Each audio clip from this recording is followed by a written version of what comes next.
ভারবান bank করে, তারপরে Padma bank করে টাকা লুটেছে, সেই সমস্ত মালিকদেরকে গ্রেপ্তার করুন, আইনের আওতায় নিয়ে এসে আসুন। যারা জনগণের টাকাকে তছরূপ করেছে, লুট করেছে, তাদের দৃষ্টান্তমূলক বিচার করুন। কিন্তু জনগণের টাকা যাতে ফেরত যায়, এটারও ব্যবস্থা অন্তর্বর্তীকালীন সরকারকে। আজকে ডক্টর ইউনূস সাহেবের সরকার ক্ষমতায় থাকবে এই পরিস্থিতি কেন হবে? কেন হবে মহল্লায় মহল্লায়? কেন হবে গ্রামে গ্রামে, জেলায় জেলায়?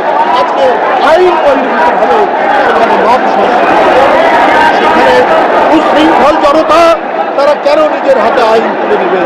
কারণ আজকে আইন প্রয়োগ ঠিক মতো হচ্ছে, এই কারণেই বেআইনি কর্মকাণ্ড আজকে হচ্ছে। সংখ্যালঘুদের জীবনও বিপন্ন হয়েছে। রংপুরের তারাগঞ্জে 2 জন এই মব সংস্কৃতির শিকার হয়েছে। বন্ধুরা আমার, এইরকম পরিস্থিতি তো আমরা কামনা করতে পারি না অন্তর্বর্তীকালীন সরকারকে। গত হাসিনার আমলে আপনার ব্যাংকগুলো যারা ঋণ খেলাপি হয়েছে, সেই ঋণ খেলাপি প্রায় 3 লক্ষ, 3.5 লক্ষ হাজার কোটি টাকা, 3.5 লক্ষ হাজার কোটি টাকা ঋণ খেলাপিদের রিশিডিউল করে তাদেরকে আবার নবায়ন করা হয়। আবার এই সরকারের আমলেও প্রায় 1.5 লক্ষ আপনার ঋণ খেলাপির নবায়ন করা হয়। তো এইটা জনগণকে এটা প্রত্যাশা করে এই সরকার তাদের দৃঢ়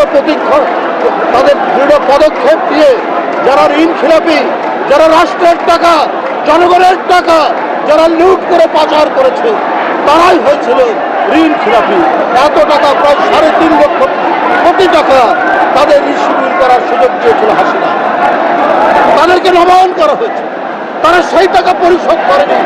আবার 1.5 লক্ষ কোটি টাকা নতুন করে কেন রিশিডিউল করা হয়েছে, কেন নবায়ন করা হয়েছে?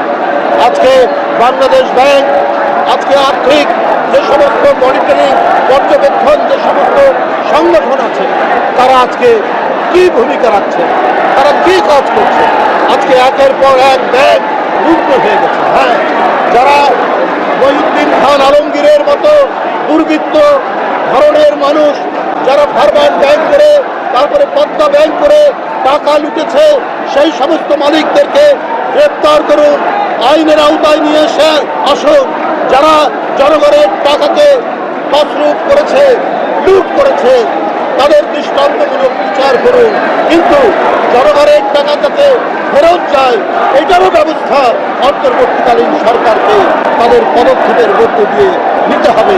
তার না নিতে পারলে এই দেশে আমাদের অর্থনীতি দেউলিয়া হয়ে যাবে।